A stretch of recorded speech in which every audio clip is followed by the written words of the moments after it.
Hi, everyone. Welcome. My name is May. I'm a bookseller and events coordinator here at Symposium Books. Tonight is our third virtual WaterFire Symposium event on the book Prison by Any Other Name, The Harmful Consequences of Popular Reforms.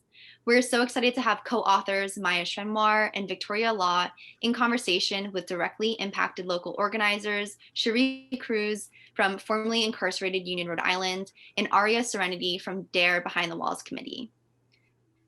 WaterFire and Symposium. WaterFire and Symposia Books are pleased to co-host the series of public dialogues that are presented for free and open to all. Previously hosted in person at the WaterFire Arts Center in the Valley neighborhood of Providence, we're creating a few virtual symposiums to make it more accessible and safe for everyone this year. I want to say thank you to our co-hosts for tonight's event, Direct Action for Rights and Equality, formerly incarcerated Union, Rhode Island, and the New Press. DARE has been organizing our Providence communities for social, political, and economic justice since 1986. FIU is a membership-driven organization working to empower and support people who have been directly impacted by the criminal injustice system. The New Press is a nonprofit public interest publisher amplifying progressive voices for a more inclusive, just, and equitable world. Prison by Any Other Name is a crucial indictment of widely embraced alternatives to incarceration that exposes how many of these new approaches actually widen the net of punishment and surveillance. Tonight, we will situate the book's discussion of reform and alternatives to incarceration within a local Rhode Island context, understanding how alternatives to incarceration, such as parole and probation, impact our local communities. As a state recently known for having the highest percent of people per capita on probation and parole, Rhode Island's use of alternatives such as long probation and parole sentences has fed recidivism rates through technical violations, creating a revolving door of incarceration. Due to widely circulated videos of Black Death at the hand of state-sanctioned violence, we have seen a mainstream resurgence in the popularity of racial justice movements such as Black Lives Matter. As a result, decade-long calls to defund the police and abolish prison systems found a renewed fervor to acknowledge the long-standing history and urgent efforts of our inequitable criminal justice system. There were virtual conversations, panels, seminars with organizers, activists, authors, thought leaders, academics, and more, happening every day on such topics throughout the summer. Local bookstores have seen a renewed interest in titles such as The New Jim Crow by Michelle Alexander and Our Prisons Obsolete by Angela Davis, making many of these anti-racist titles that have long been on our shelves now in high demand or sold out. We want to ensure that these conversations surrounding justice and rebuilding new systems are not confined to a particular political or social moment, but instead are right front and center, especially as we transition into a new presidency. The conversations and changes inspired by this movement should be felt tangibly within local contexts. Oftentimes, the books examining our criminal injustice systems and mass incarceration are only understood by readers on a national level. But what about understanding how systems of incarceration are upheld locally and within our own homes? We're all looking forward to learning how the accounts discussed in Prison by Any Other Name are happening right here in our own communities in Rhode Island, and how we can truly reimagine and support alternative justice practices. I'm so excited and honored to welcome our moderators, Cherie Cruz. Cherie is a first-generation college graduate who transcended her own personal and family history of 3 generations of incarceration and involvement with the criminal injustice system to now hold 2 degrees from Brown University.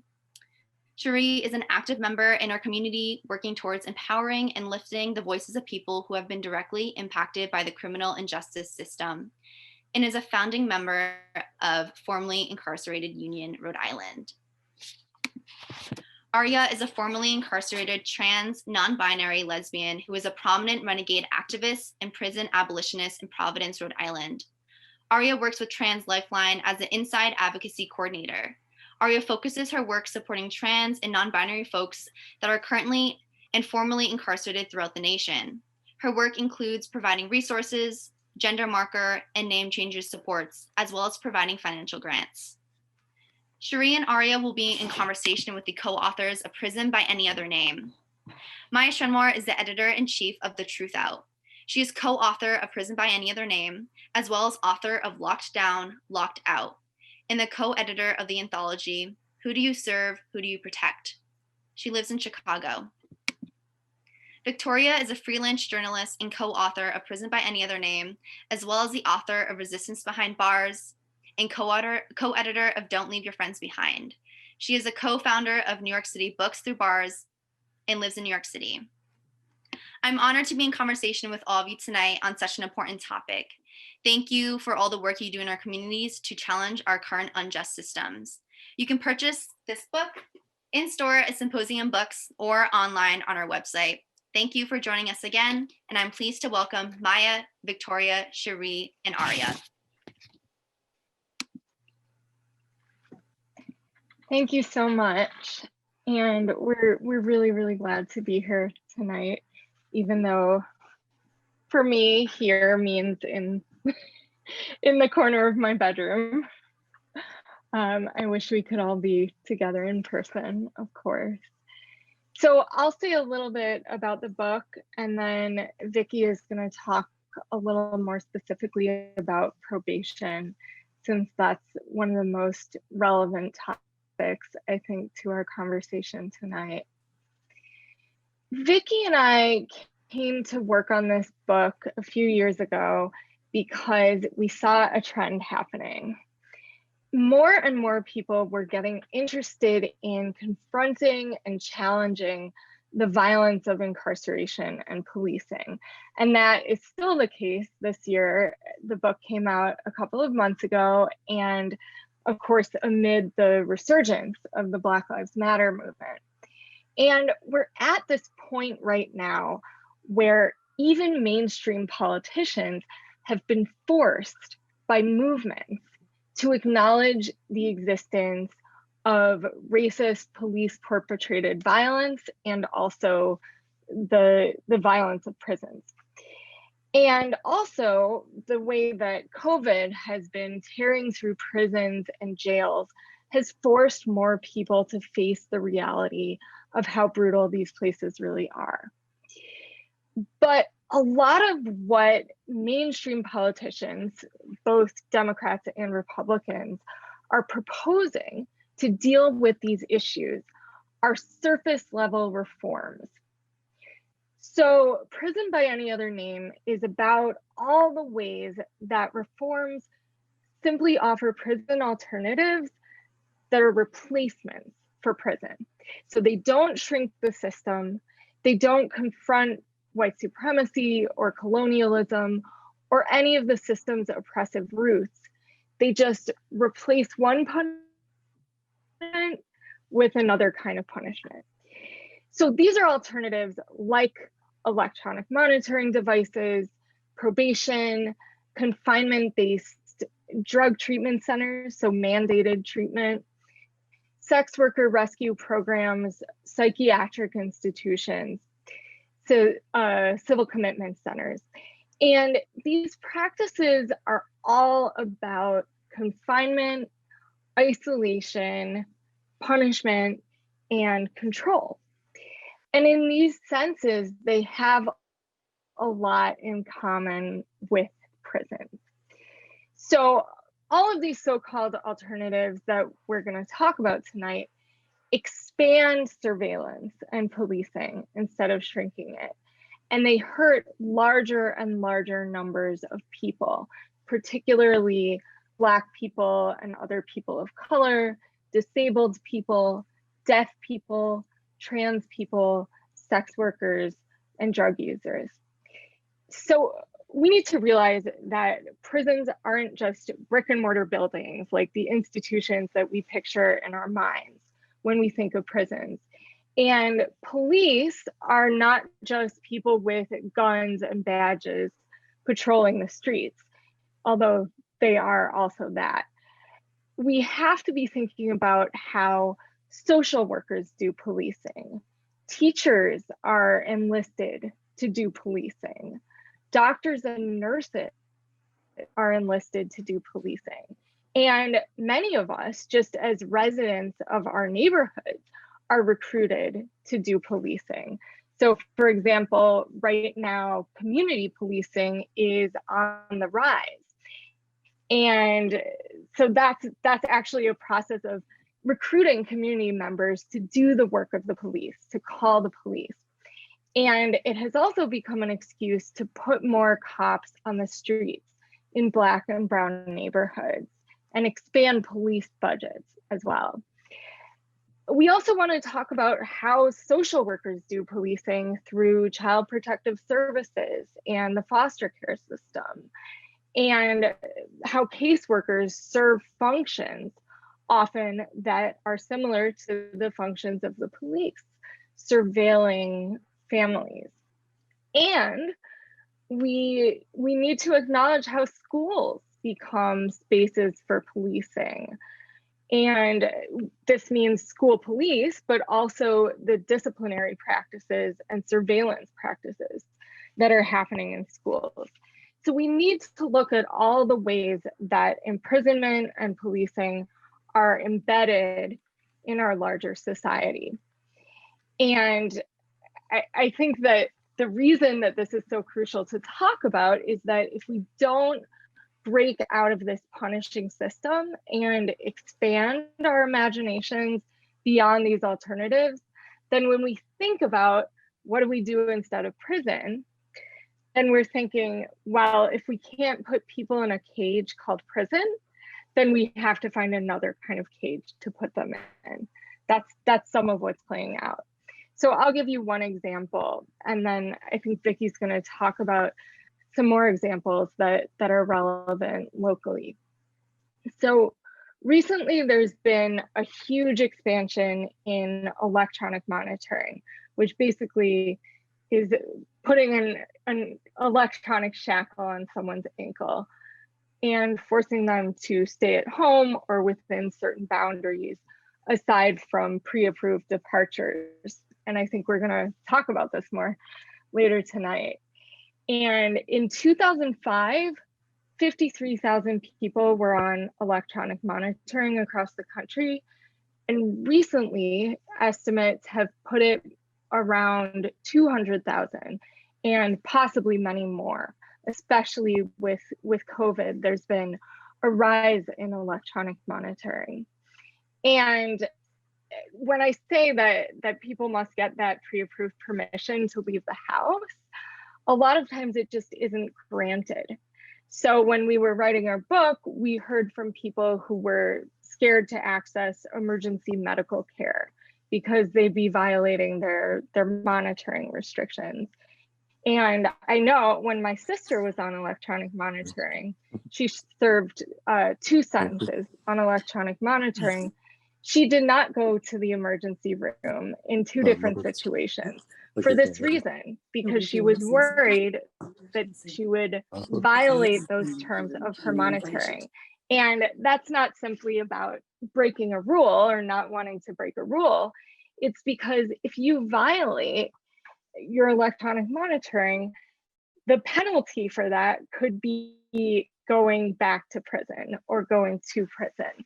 So this is an alternative that for many people becomes a pathway back to incarceration in a traditional prison.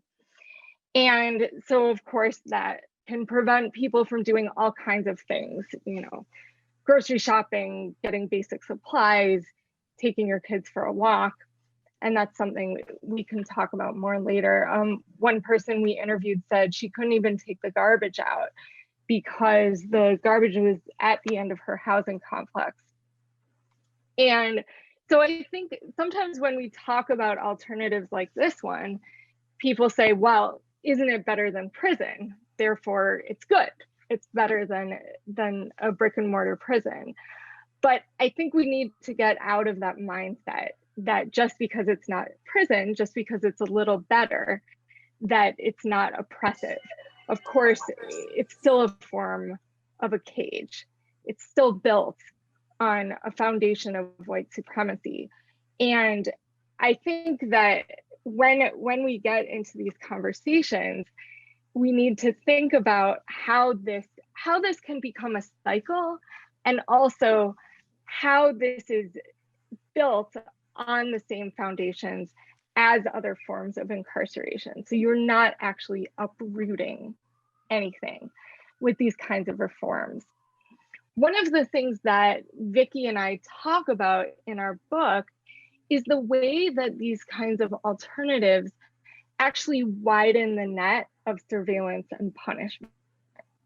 So often people are placed on monitoring who are charged with offenses that wouldn't otherwise be given jail or prison time. So as a result of monitoring, more people are under physical control of the state who wouldn't necessarily otherwise be incarcerated.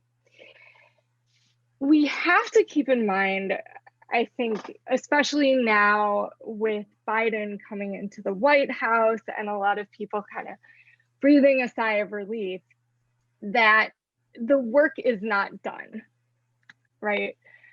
Biden supports drug courts. Obviously, he is an improvement over Trump, who said, you know, he wanted people who sell drugs to get the death penalty, right? So we're not comparing that. But we have to acknowledge that, you know, we have elected a president who supports drug courts as an alternative to incarceration. So still arresting people for drug offenses and putting them somewhere, whether it's mandated treatment or prison. Biden was one of the sponsors of the bill that originated civil commitment centers, where people with certain convictions are often incarcerated indefinitely after their prison sentences. And of course, we know about his history with the crime bill. So I think that the reason I bring this up is because reforms of this nature, reforms that we're talking about that actually are part of this broader field of incarceration, are not just Republicans or Democrats. They're something that's part of our political system, very often moved forward by Democrats. And we have to challenge them as a whole. And one of the things that we want to do is ask why our choices must be between a bad cage or a little less bad cage. So we talk about it like prison or prison light. Why are those our choices? And we need to expand our imaginations, expand our practices beyond these forms of state violence. So I'm going to turn it over to Vicki now to talk about some of the ways that probation in particular can play out in these ways. Thank you, Maya. And thank you, Symposium Books, for having us. And thank you, Shari and Aria, for being part of this conversation. I'm really looking forward to talking about what is happening locally in Rhode Island. So Maya has gone through the various ways in which reforms couch themselves as better, kinder, gentler, more humane alternatives to incarceration, but in reality expand the carceral net into our homes, our neighborhoods, our communities, and basically replace one type of cage with another type of cage that is just not the physical brick and mortar buildings. I'm going to talk more about the ways that what that looks like in terms of probation, given that Rhode Island has the second highest rate of incarceration in the nation. So first of all, just as the United States has the world's highest incarceration rate, we have between 2.2 and 2.3 million people behind bars in physical cages. We also have 3.6 million people on probation across the country. In Rhode Island, which has the second highest, largest probation population, there are 21,028 people who are on probation, which comes out to roughly 1 in every 73 residents who are on probation or parole. So, I mean, if you think about that, 1 in 73, in the old days when you could actually get together in person, that was what, like 3 classrooms, like maybe like people in, like the number of people that could fit in a diner, 1 in every 73 people are on some sort of under some sort of state surveillance. And as Maya pointed out, with electronic monitoring, probation is often seen as a preferred alternative to incarceration. You're not sent to prison or to jail. You can possibly stay at home, although perhaps later we will find out how perhaps you cannot always stay at home when under state surveillance. You don't lose your job because you're behind bars. You can be with your family. You don't have to necessarily fight for custody of your children or risk having your parental rights terminated. And all of these things are true. But as Maya said, why are our choices between prison and prison light? Because probation, just like electronic monitoring, also comes with a laundry list of rules and regulations, including things like curfews, drug tests, mandatory meetings with probation officers that often take place during the work week. So if you work a job that requires you to be 9 to 5 or 9 to 6 during the work week, you might have to take an hour or two off in the middle of that work week to go meet your probation officer. A whole other laundry list of probation requirements. And then there's a constant threat of incarceration for violating any of these requirements. So probation is not, you get to go home and live your best life. It means you get to go home under this very strict list of rules and regulations, and violating any of these, which is not necessarily a crime or does not necessarily harm anybody else, means that you can be sent back to prison. Probation is also a significant driver to incarceration. So 15% of the nation's prison population had previously been on probation before.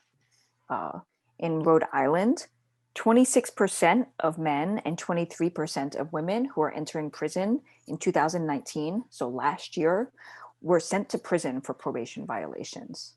And I say men and women because that is how the Rhode Island Department of Corrections classified people. So I'm sorry, I'm pulling their statistics and I have no way to parse through, what they mean, but 26% of people in men's prison, 23% of people in women's prisons were sent there last year simply for violating probation, not because they committed any sort of harm to anybody else. Probation also often includes the payment of fines and fees, which can add up, and not paying those fines and fees is a violation of probation and can have you sent back to prison or sent to prison. And in many places, I don't know if Rhode Island is one of them, there are also additional fees to be on probation. So the alternative of being monitored means that you also have to fork over money, sometimes to a local probation office, and in many states to a private probation office. And failure to pay those fees can also send a person to prison. And lest people think that all of these rules and regulations somehow make for a better life, the Brookings Institute, which is a research group and think tank, did a study and actually found that the more intense the supervision a person was under, the greater the chance they had of being sent to prison or of recidivism. And again, this is not because a person commits a new crime or commits new harm, but simply because with so many rules and regulations and so much surveillance on their every move, a person is more likely to violate one of these many rules and regulations that don't actually make anybody's life safer or better, get a probation violation, and then be sent to prison. And finally, there are ways in which probation and these other types of coercive control and monitoring have gendered and racialized effects. So across the country, women make up 25% of people who are on probation. They tend to face higher risks of violating probation because the way our society is gendered, women tend to be primary caregivers to family members, to children, to other people in the community. And the many requirements that probation foists on people often conflict with those kinds of caregiving duties. Keep in mind that in Rhode Island, 1 of every 169 people are on probation. I don't quite recall what kind of thing holds 169 people, maybe a small concert, but imagine again, being in, say, an auditorium for, a local band or a mid-sized band, and looking and saying at least one of these people is on probation. And imagine being in a giant stadium that has like tens of thousands of people, and how many of those people, if you did the numbers, would then be on probation.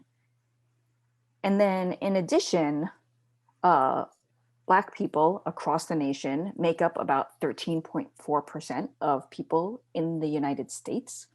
And they make up approximately 30% of people who are placed on probation.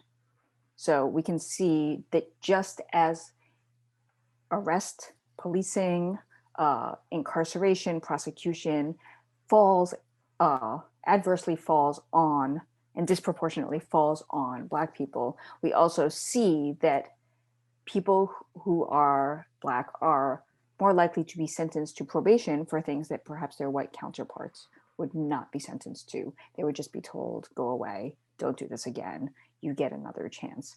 So again, that is just one of the many examples of the ways in which our alternatives to incarceration, or these go-tos that have been touted as better, gentler, more humane dismantlers of incarceration, actually just build up the prison nation. With that, I will turn it over to you all and let's start the conversation about what's happening in Rhode Island.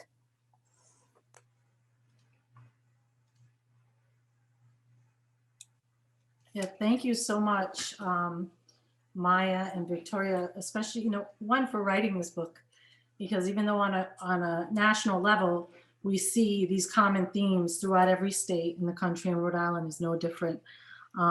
We're no different for that need for punishment, control, and surveillance throughout every concept of life that we have here in Rhode Island. So I really love how you position that book in that way, because I know for myself and Aria, looking at it really opened my eyes. I know I ran a family visiting program, and just to touch on, the things around DCYF and surveillance. And we know we have over 2,000 families who are surveillanced today. And the number one reasons they're being surveillanced is what we call neglect. So it's things like poverty and mental health and substance use disorders. And children are on average pulled out of the home 6 months and not reunified for a year. So you think about the trauma and separation that we're doing to families. And of course, Rhode Island is no different, and actually sometimes higher, with disproportionately affecting Black families, Black and Native American families here in Rhode Island. So our data doesn't lie. We're very good at disproportionately affecting Black Rhode Islanders. And that's the facts in it, whether it's with surveillancing the families because of things like poverty. Some of the things we've done with FIU is working on advocacy toolkits for families to get, at the time when even a phone call is made by a neighbor acting as the police or making these calls, to actually know their rights and appeal before a child can be pulled from the home and ripped from their families. So we see that a lot here in Rhode Island, as well as the schools. We have a campaign with several organizations, Arise, PRISM, Providence Student Union, who are working on counselors over cops. And we've been fighting for years, and we still can't get it, that we think we need police to police in the schools over our children instead of mental health counselors. And I don't know how many times FIU testified, Arise, Providence Student Union, PRISM, ACLU. We seem to love, especially here in Providence, where most of people of color reside, is to police, as well as the community policing, which we like to call, the community prison pipeline. Because the more we're surveillanced, the more we're going to prison, and more of those numbers, as Victoria, thank you for sharing a lot of those statistics, is many of them are already on probation and parole. So it could be anything from just walking down the street that can, invoke a police officer to come up, and by the time that interaction ends, there's a technical violation. So I definitely, love how you intertwine it with other things that people don't usually see as surveillance and part of the prison and part of this control. But we do, we see it in every facet of our life in Rhode Island. And, you know, one of the things in Rhode Island for our prison population, we're 8 times higher for Black Rhode Islanders compared to national numbers. So we can't get away from this. This is data, right? Compared to national rates, we're 8 times higher to incarcerate Black residents. But yet it continues. Right, it continues. So, I mean, I love how, you know, with probation and parole for us, with the union and many other organizations with directly impacted people leading this work, we worried about one of the things on probation and parole is there's some rules where 2 of us can't be together. If you're on probation and parole, we can't congregate. We worried about going to the state house and testifying because we were groups. So now our probation or parole officer could actually violate us just for being in the same space. This would be considered a technical violation right now. That the fact that I'm on parole and probation, that is a technical violation, regardless of the work that you're doing. Now, the parole officer themselves may be a little humane or down to earth and say, you know what, you're doing something good. I'll support that. Yet, the board is a whole different ballgame. The board may in turn around and say, you know what, we don't give 2 shits what they're saying. That's a technical violation. You got to go back. You're not adhering to the standards of parole. You know, the contract, a literal contract. It is a paper contract of your own confinement, your own enslavement, that lays out what it is you can and what it is you can't do and what is expected of you. That's dressed with all a bunch of good things, you know, like, hey, you need mental health. So you got to get counseling, and you have a drug addiction, so you got to get drug addiction counseling and all types of things, you know, that makes it look like it's for you, while at the same time exacerbating every fiber of your being, spiritually, psychologically, mentally, every facet of your being is exhausted because you live in that fear. When the phone rings and you see the name, you're like, what did I do? Where did I go? Did I breathe the wrong way? You know, and some people may say, you know, Aria, cut it out. You're exaggerating. You're good with, you know, hyping things up. No, I'm giving it to you real. I'm on it. I showed you earlier before this began that I have a bracelet, ankle bracelet around my ankle. And it was dressed because I had housing instability. Also, the fact I had a dirty urine. You know, also the fact that I had mental health issues. And so this is a way of locking me down and saying, this will help you, the lockdown, the imprisonment will help you focus on your issues. No, I'm here to tell every single one of you that's watching, no, that's not how that works. Is it better than being in the steel cage? It's a step up, but it's still prison. It's still confinement. It's still a shackle. It's slave master still on the other side, making sure that everything is aligned, and the slave drivers, the police, and everybody in between are there to do their work as well, to ensure that nothing changes. And for the most part, which is why recidivism will back me up. Recidivism will speak truth to power. Recidivism will show you the reality of the day. And a question to use, which I loved about how you didn't, even in this discussion, how you didn't waver away from the words white supremacy. What does that look like? Is the word America a white supremacist word? I want people to really think about that.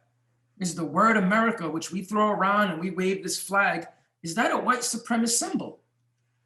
Just because it doesn't have a Nazi swastika on it, or somebody saying Hail Hitler, or whatever, you know, white supremacist affiliation they are, that doesn't mean that it's still not white supremacy. This is white supremacy at its finest. You know, the devil comes in disguises. The devil comes to make things look Like everything's great. Look at this is paradise. This guy's got it made. While somewhere else, somebody's, you know, reaping all the hell, all the trauma, all the violence, all the, you know, discomforts of life, you know, while they sit on, you know, their totem poles. And this is great. Support America. The prison system is supporting America. Even that very word. The prison system and this new form of police state, which is what it is. We live and exist in a police state. And I think, although I didn't hear that, I think that's basically what she was getting at, is that when we turn our neighbors, our teachers, our doctors, and I do work with sex workers.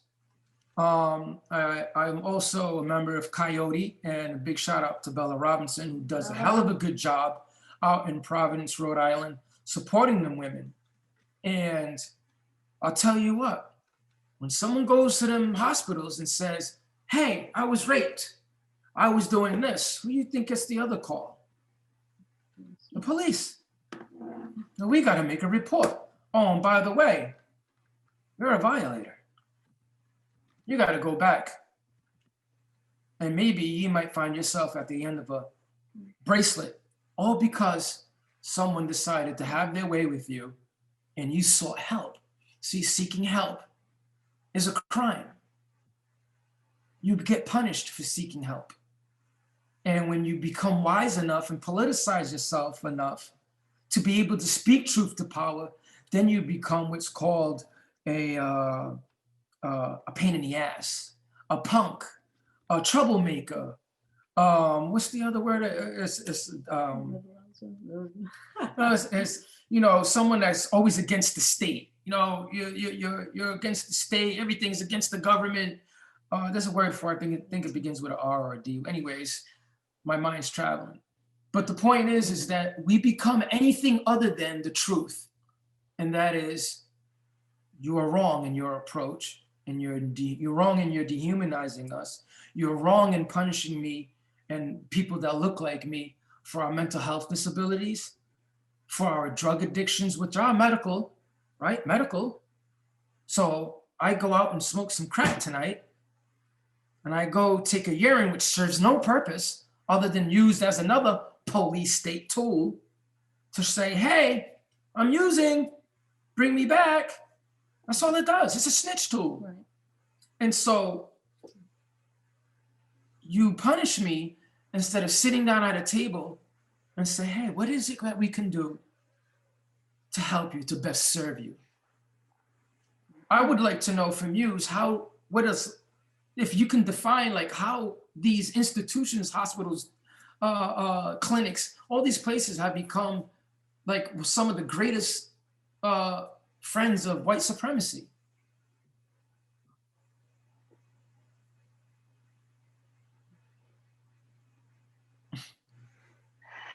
Sorry, we have this thing where we're like, who's gonna take what question? We're all doing it.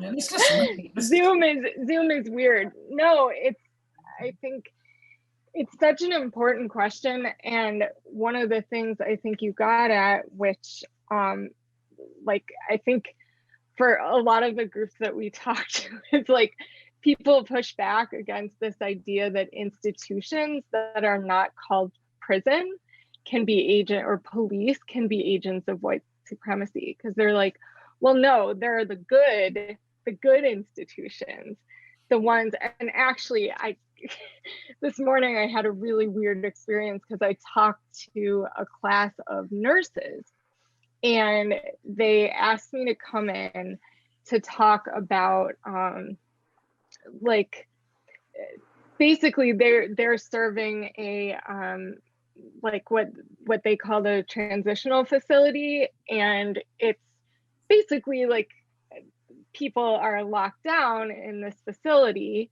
and cannot go out except in like very, very specific situations. And that's like the way it is. But these nurses are going in there and saying, you know, like, this is our this is our service that we do for the community, and this is a community rehabilitation center. And when I spoke about this in this context, like, this is all of our main institutions in this country, like all of the institutions, even that are also doing good, that are teaching people, that are even saving people's lives, you know, hospitals, those have grown out of white supremacy because, as you mentioned, our country grew out of white supremacy. Like, this country was founded on colonialism. This country was founded on slavery. And so those institutions, if you look at the faces and the names on hospitals and schools, you look up, who are those people? Like, who are these institutions named after? They're named after people who, like, inevitably were owning slaves, like advocating the genocide of indigenous people in this country, like people who were mass murderers. And those are the people on the faces of these institutions. And one of the things that I talked about this morning, which got into a little conflict, like, I have to think about better, like how to talk to people who are like very, very engaged and invested in these systems. But I mentioned that Benjamin Rush, who this institution was named after, was a psychiatrist who was also like a eugenicist. Like, racism was built into his practice, and he would diagnose people with disorders that were specifically like racist. Like, the diagnoses themselves were racist. And like, you know, we can't even go about even beyond the institutions, like the hospital. We have to look at the way the fabric of medicine, the fabric of psychiatry is put together. How are these disciplines constructed?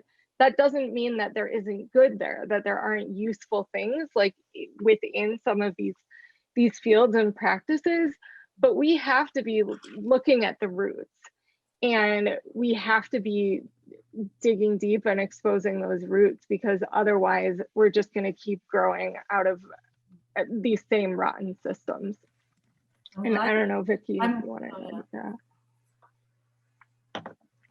No, I think you've covered it. I mean, I think it is a very cautionary tale. The creep of criminalization just happens, as Shari was talking, you know, earlier about, like, why do we have cops in schools? You know, like, why, what, you know, what purpose does that serve?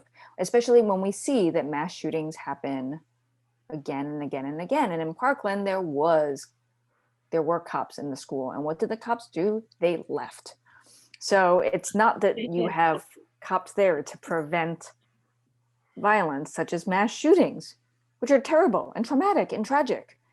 You have them there to insert more surveillance and control of marginalized people.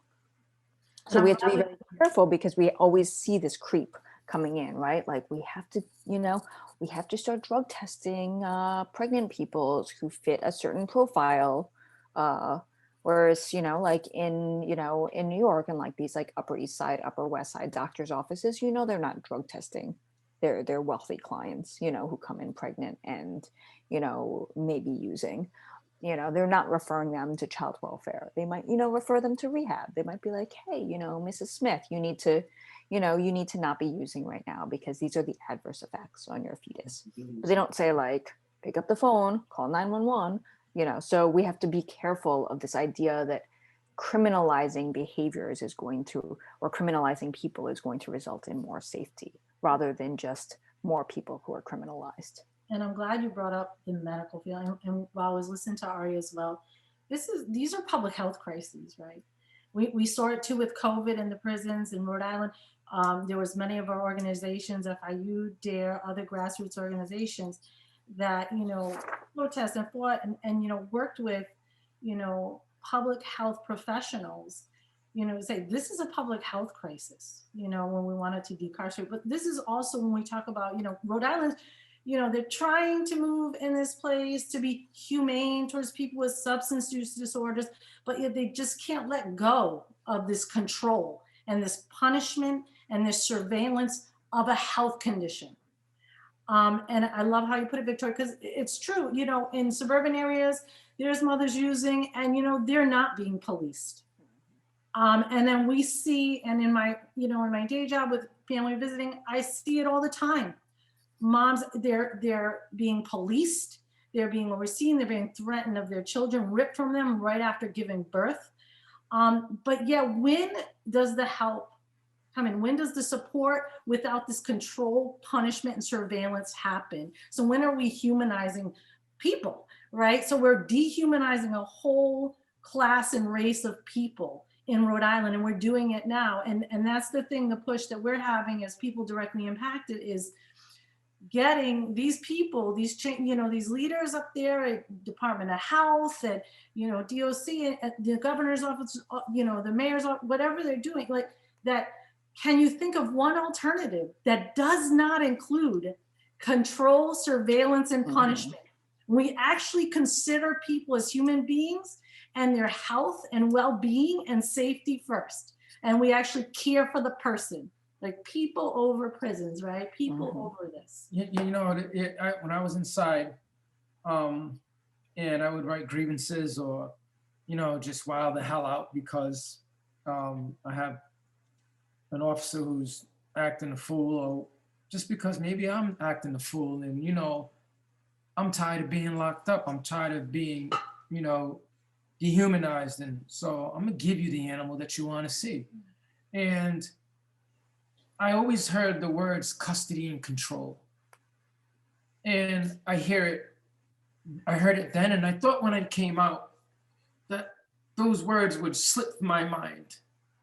But as I read inside, when I politicized myself and then come to experience so-called freedom out here in the so-called civilized world where, you know, I'm free to go, that the shackles are even tighter, you know? And the struggle is so much harder. And when people aren't safe, you know, I'm learning these new words, you know, like boundaries and things. I know these words, but I'm saying in regards to how they relate into today's time and day. But when I don't feel safe, when I feel like my boundaries are going to be violated by the same freaking people that I'm supposed to be seeking help from, something is drastically wrong. And reform is not the answer. We need to get reform out of our mouths. If we're going to do this work, and we're going to do it for real, if we're going to expose how home confinement is the new prison, it's not new. I just want to say that as well. Home confinement is nothing new. The technology is maybe new, you know, in times, but home confinement has always been a thing. We've been shackled in our minds for as long as this white supremacist country was raised on the backs of our ancestors.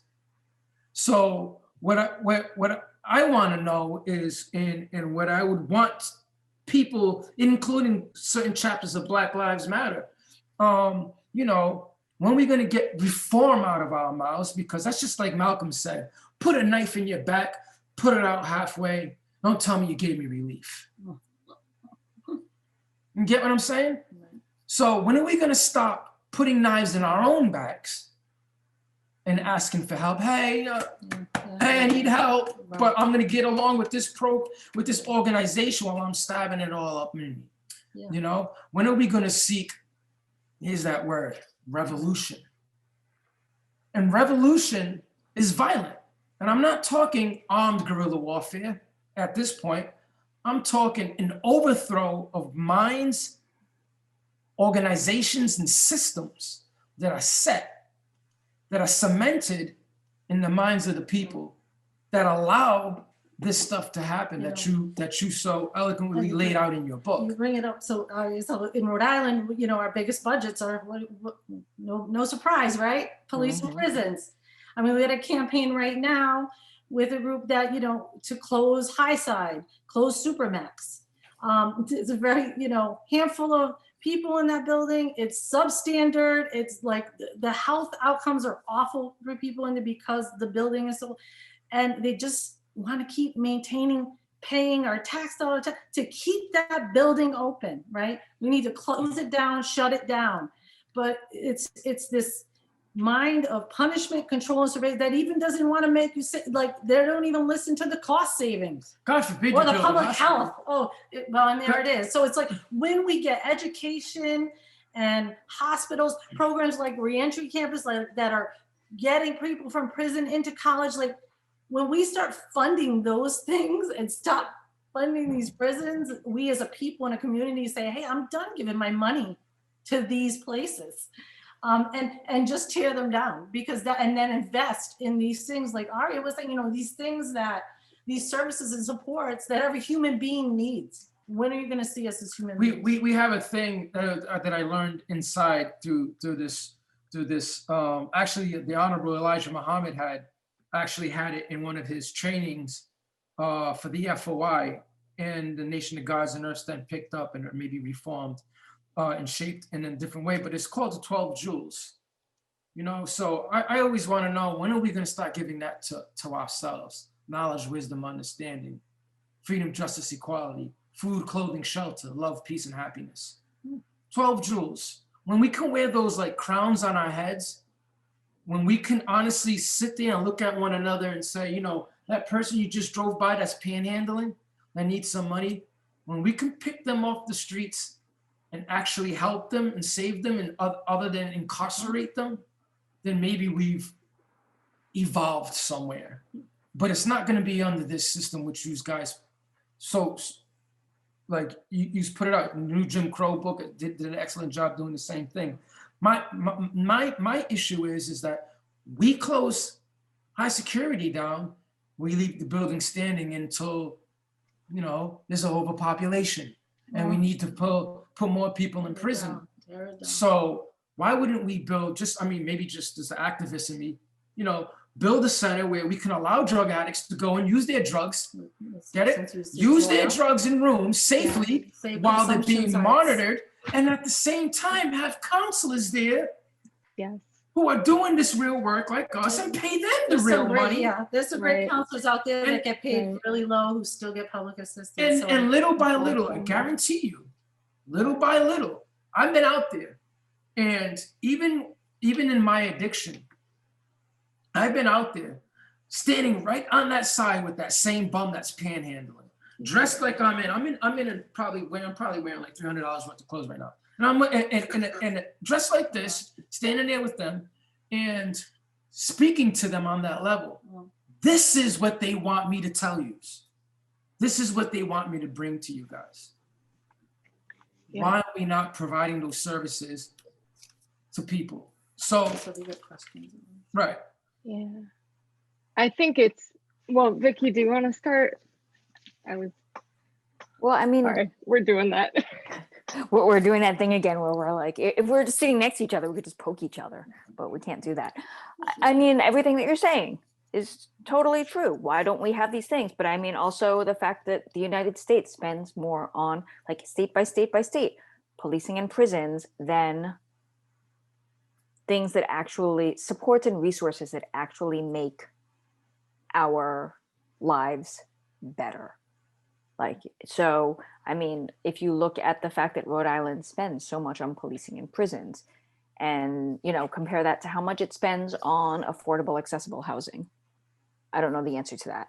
You probably do, and you can probably tell me like what the, you know, the thing is. But I mean, also, even just looking at some of these, like if we're going to talk about, you know, like on the national level, like the Violence Against Women Act put, you know, 60-something% of its money into policing and prisons and 30-something% into housing and other resources for survivors of violence. When we know that survivors of violence really need things like housing and, you know, money and food and all of these things that all of us need in order to be able to successfully escape or navigate a violent relationship.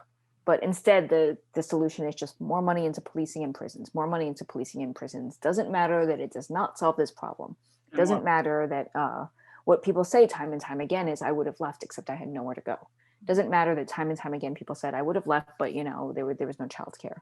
Right. We interviewed a woman in our book who went to a domestic violence organization, and she had 4 young children, and she was told by the domestic violence organization that they found a place for her to go with 2 of her children.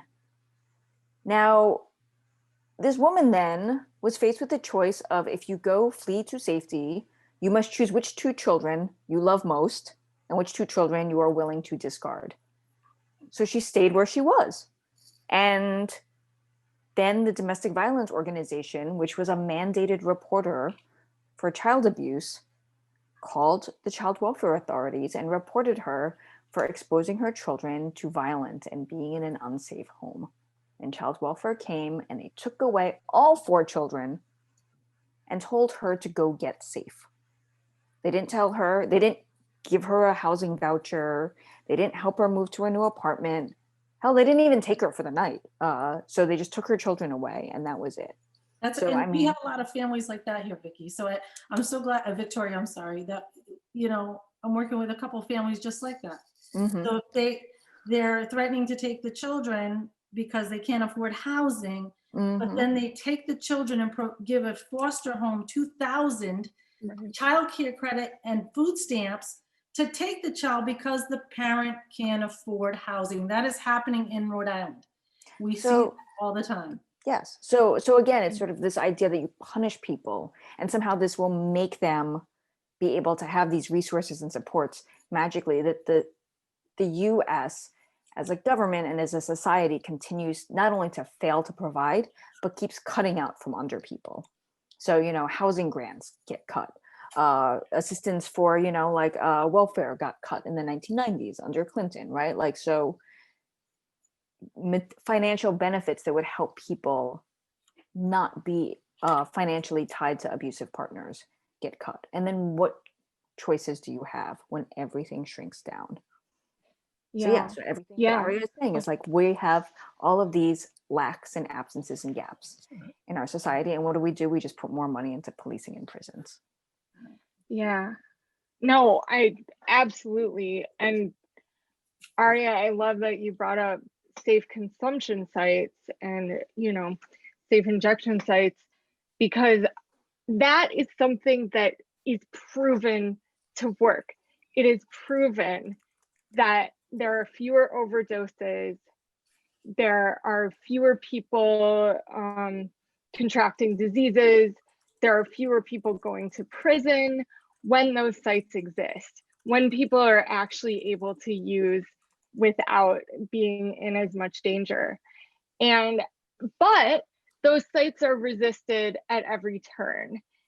There's been such a fight in the United States to establish safe consumption sites, and they just get beaten back. And we see this in Philadelphia. They're working so hard to do it. And there's just this pushback on all of these different levels. And that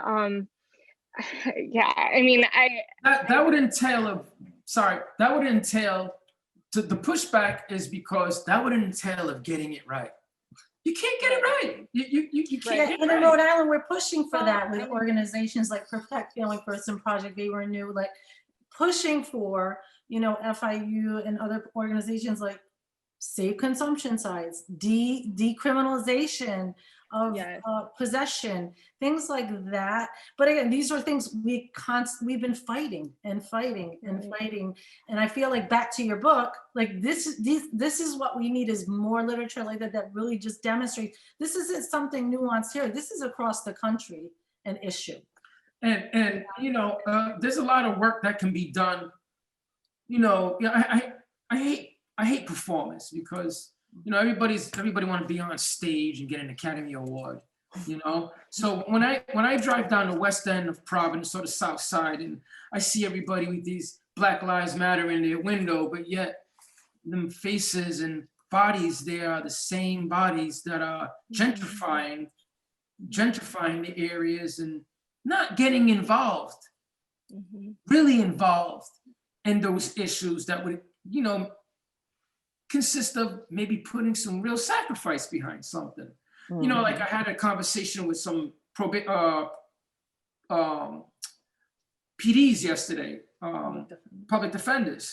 And I said to them, I said, well, why don't you guys boycott? You don't like what's happening? You guys are so against, you know, how the criminal justice system is dealing with people that look like me, people that look like her. Boycott it. Don't go to work. You know, find a way to shut it down on your end, because if you're not doing your job, then there's nothing that's happening, because we need you. You have to do the job. You got to be there. So my thing is, and again, white supremacy holds this intact when, you know, somebody, and I believe Jordan, who posted from their iPhone that, you know, this is class warfare. We are at war right here. We are at war. I was born in war. Okay, war manifests on many different levels. There can be the war that we're experiencing right now, which is probably one of the deadliest, because it's right in your face, it's right in your mind, you don't know it, unless you awaken. And then there's the physical war, which we become to sensationalize and love to watch on our TVs, you know, like the Vietnam Wars, the wars over in Iraq and Iran and everywhere else that we're so eager to jump into. There's those types of wars. This war right here can only be demolished from within inside. It has to die like a cancer. And so what I'm saying is, you know, to these officers, to the parole officers, the police officers, the medics, the doctors, those who claim to really be, you know, sympathetic and all that, screw your sympathy. Put some work behind that shit. If you don't like what's happening, and if you don't want to be a part of it, help us get on the ground, get on some grassroots shit, and let's change this. Because until we get people's like the public defenders and the parole officers and the probation officers, because there are people in those places that don't like what's going on. Yeah. And yet they feel like their hands are tied. They need to understand those that are closest to the problem are closest to the solutions. That we are the experts in that, and they need to understand that. And you're gonna pay someone else to go do some shit that, you know, because they got a doctorate's degree. You come and pay me. You come and pay me, and I'll give it to you raw, and I'll tell you what the real is. You come and you talk to us because we're lived experience. We're wisdom manifesting from this experience. And when I see a bunch of people who are so sympathetic, I don't want you so sympathetic. I want a solution. I want us to cripple this thing so it can never walk. And not because I'm just solely affected, but because I've seen what it does to us on a human level. On a human level, we lost our connection to our spirits, to this planet, to the universe. And it shows in our educational systems, and it shows in the way we treat one another. That I can't walk down the street because I gotta worry about being a nigger in another man's eyes or a woman's eyes. Come on, I mean, and although I'm hoping that most people that are tuned in or are listening are on this boat, on our boat. I'm not the captain on the yacht, but I'm on the boat, like they say in a rap song, you know? But my point is that I'm so tired of knowing these statistics, because we know this already. This is old. This is old. And it's tiring. And when I watched down a couple weeks ago for this brother who lost a life over here or got hurt by Jamal, I sat there and said to myself, when are we going to stop doing this? When are we going to take that other action? And so what is it that we can do to help influence those people to take those steps and let them know that you won't be alone? We got your back. Right. We'll bleed for a cause. We'll bleed for a We're cause. stronger together. That's how we got to do it. How do we do that? Yeah, I think this is connected with, so we were asked to take a couple of the questions in the chat before we wind down. And I think these are kind of connected because they're like, how are we going to bring in people in different roles, including people who are entangled with, you know, administering these systems? How are we going to do that? So the question that someone asked was, how can healthcare workers or mental health care workers, like those nurses I mentioned earlier, or other workers who are part of the problem, work to disassemble these systems?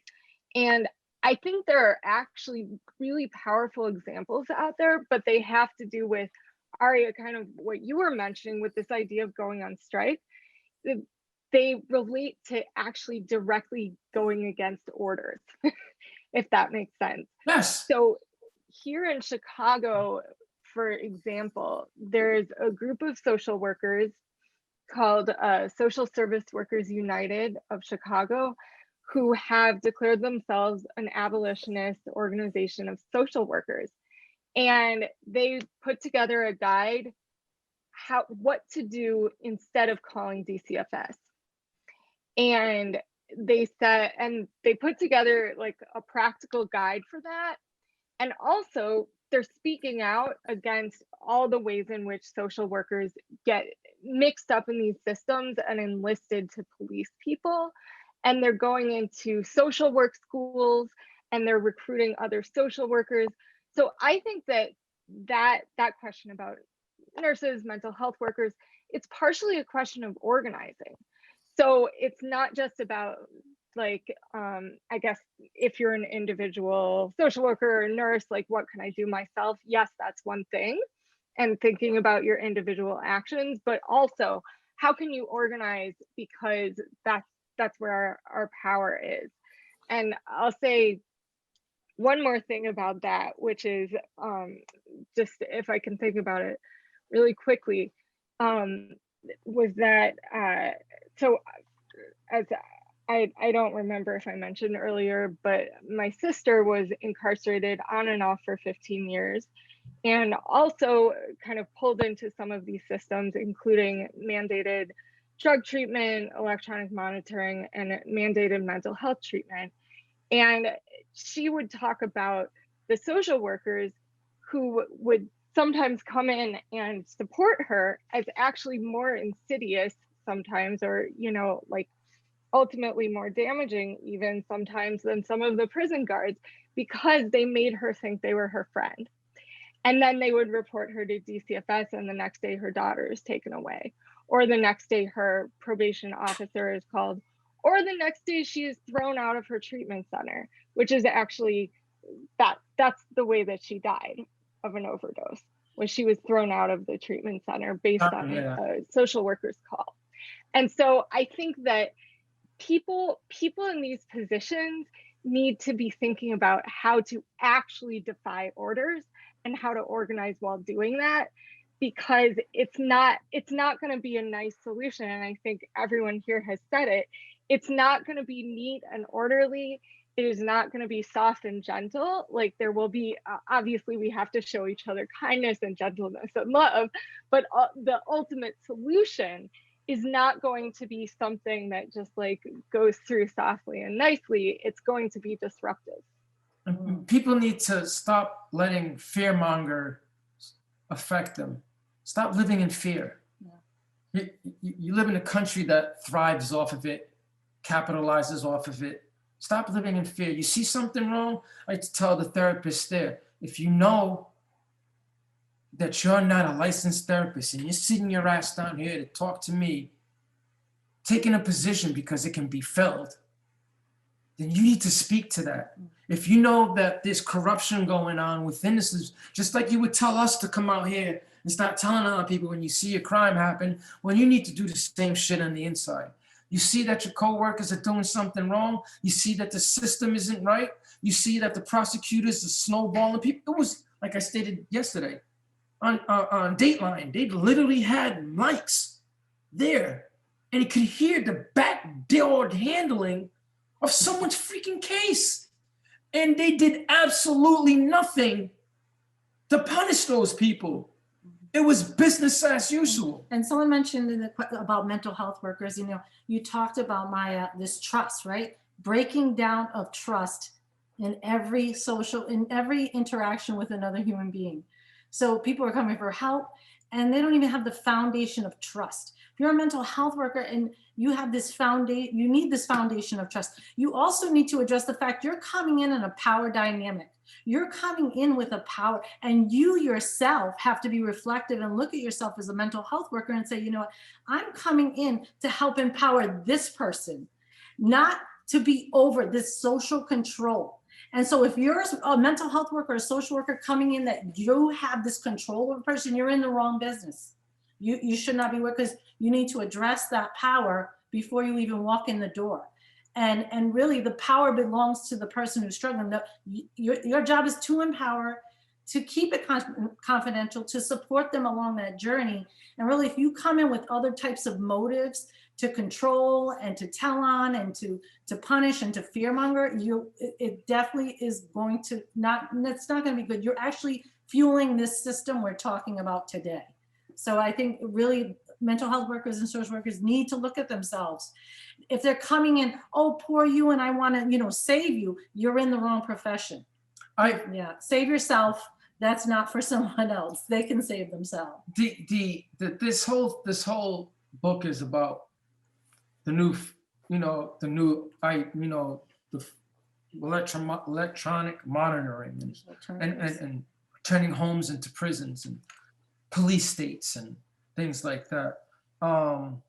But all those things have to first happen in the mind, and it has to be in dark. It's a system that's people are indoctrinated into, and then as this indoctrination happens, their minds are obviously shaped, and they. So I don't really look at the person or the peoples that are doing this work as evil, inherently evil.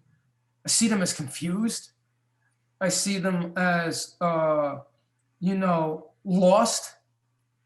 and not being able to see the realities of the time and day in which they exist. When you can have someone say, hey, there's no poverty in the United States, something's drastically wrong, And when we can sit there and when we have to have conversations like this, there's something drastically wrong.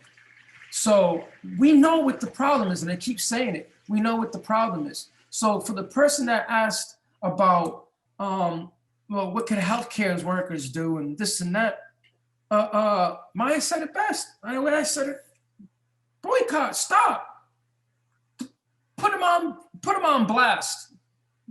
You don't like what they're doing? Put them out there. Name them. Yo, this person did this. They did this.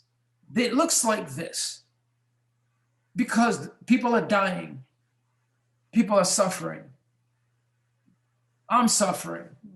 I'm struggling. I'm just doing it right now. Human connection is the most important thing right now for everybody. So we need that. And you have to come in with that equal footing to be able to make that connection. So what can we do to replace home confinement? Not reform. Not reform. We're not talking reform here. I'm asking, do you have any ideas as alternatives to this modern day? That's a nice way to sum this up. Prison plantation that they got all these 50 states. Why does it have to be a replacement? Why can't it just be a get rid of it? And what do you need instead? Okay, so the housing that you had became unstable and you were unable to continue living there. You need housing, not a bracelet that tells you where you can and can't go under a threat of incarceration. You need, what else do you need? But it shouldn't be, and I think that's one of the pitfalls of reform is everybody thinks it has to be if we take this piece out of the puzzle, another piece has to go in, and it has to roughly be the same shape and size, right. And life is not actually a puzzle in which we take things out and we replace them with same shapes and sizes. Right. And you mentioned earlier about changing minds, and people need to change their mentality, which leads into the last question we had before we wrapped up. It was somebody who teaches in a middle school in Providence. And this person said sometimes they have staff meetings about privilege and power. And lately there has been a lot of resistance to these conversations. So this person asked about ideas for how to talk to and to teach unconvinced coworkers about how the failure to acknowledge existing white supremacy inherently affects the school community, and especially the Black and brown kids within the school community. Take them on a field trip. No, I'm being dead serious. You take me to a field trip to the zoo and tell me what a bear looks like. Mm-hmm. You take me to a field trip to some indigenous, park where you done slaughtered Indians, and hey, look at the great teepee. Take them on a field trip and say, hey, this is what reality looks like. Mm-hmm. You want to learn, you want to know what privilege is? Come to the South Side. Let me bring you through the hood. Let me bring you to the real part of the hood, though. Let me bring you to that grimy, dirty, nasty section that's being disserviced, that's being dehumanized, that's just being spit on. Let's look at that. Yeah. And I think also for teachers who are trying to push their fellow teachers about this issue, it's similar to what Maya said about like the healthcare workers and the social service workers. It's band together. Don't try to push by yourself and try to get this person who's very stuck in their ways and doesn't think that they're racist because they voted for Obama and they voted for Biden Harris, and doesn't understand why we need to have why there need to be conversations about privilege and power in the classroom. So because you will talk yourself until you're blue in the face, and maybe you will move that person a little bit, but then you will be exhausted. But if there are other people in that room that are all like, okay, how do we then approach this, right? We're talking about Black Lives Matter. We're talking about the civil rights movement. For God's sake, you teach in a middle school, and middle schoolers are aware of what happens in the world. So how do we then talk to our colleagues about talking to students, or how do we talk to colleagues about, we noticed that you send, the 2 Black kids in this classroom of 20 kids, or 30 kids, there are 2 Black kids, and they're constantly the ones that end up in detention, even though that, redheaded white kid over there is kind of a menace. But somehow he's never ending up in punishment. So, being able to have those conversations, but band together, because otherwise you will just talk until you are blue in the face and exhausted and not want to have these conversations anymore.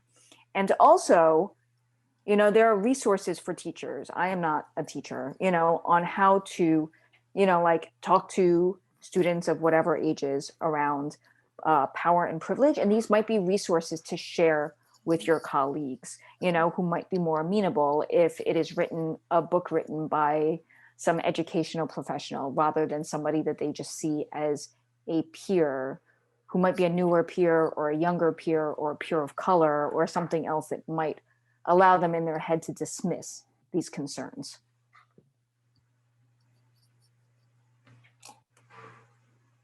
Right, and I think with educators too in schools, you could just have that conversation about what does seeing a police officer, what kind of feelings does that invoke for you? And you can ask a teacher and oh, that's Mr. Friendly. But if you ask a student of color, and you say, well, that's the one who pulled my parent out, mother or father, because I know I've seen it, and beat them till half. Or maybe them. I mean, policing of children starts extremely young. Correct. So, or, the police, you mean teacher, the person you called because, I was horse playing in the back of the room and you called that person with a gun to come get me out? Oh, how do I feel when you do that? How would you feel every time somebody calls somebody with a gun who approaches you, whenever you suck your teeth or roll your eyes at me when I'm talking to you? So it's really trying to help them to kind of see it from the other side, because you want to hope your educators can be reflective, can listen, can be empathetic to their teachers. And it is harder to change hearts and minds. But they really do have to stop take their own ego out of the way and think about what the young people who they're educating are going through. So yeah, it is a difficult conversation. And I think it's just really making sure they're aware of some of the things that, you know, their students are going through. You talk about things like they shouldn't have certain types of months to celebrate certain different cultures or backgrounds, Native American, Black people, you know, in history.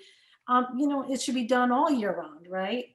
And yet there's a simple pushback from that, from educators. But as parents, we look to educators to actually create well-rounded students, to teach them about all cultures.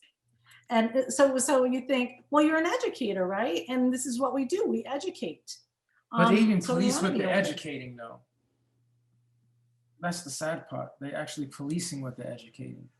Yeah. So then it gets back to that power dynamic and how they see their role within the school, and really reflect upon that.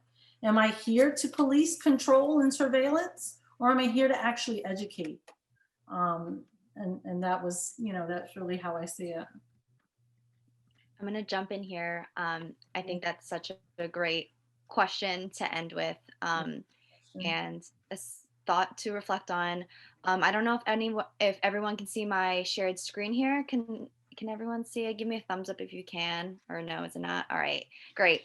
Thank you everyone for being in conversation with us tonight, especially to those in the audience asking questions and being so engaged. It was so lovely to see. Please consider supporting formerly incarcerated union and direct action for rights and equality by either donating directly or sharing with others who would like to help. I have 2 QR codes right here on the screen. You can put your phone right over them and it would go directly to FIU's PayPal and DARE's donation site over there. I have their socials online too. If there was anything that really resonated with you from tonight, feel free to reach out to FIU and DARE. And in terms of supporting New Press, Symposium Books, and Maya and Victoria, make sure to purchase your copy of Prison by Any Other Name in store at Symposium Books, which is downtown on Westminster Street, or you can purchase it right on our website. We'll be sure to post a link in the chat. I don't know if anyone wants any more closing remarks, but again, thank you so much for joining us all here tonight. This has been such an amazing discussion, just touching on so many interconnected webs in related to our criminal and justice systems, power, privilege, policing, and everything. So thank you so much to Cherie, Aria, Maya, and Victoria. Thank you, everyone. Thank you, everyone. Thanks for having us, and thanks for the awesome conversation, Cherie and Aria. Thank you for bringing it to the forefront and just really helping to motivate and reinvigorate a lot of this advocacy work around this area. So thank you so much. Yes, thank you.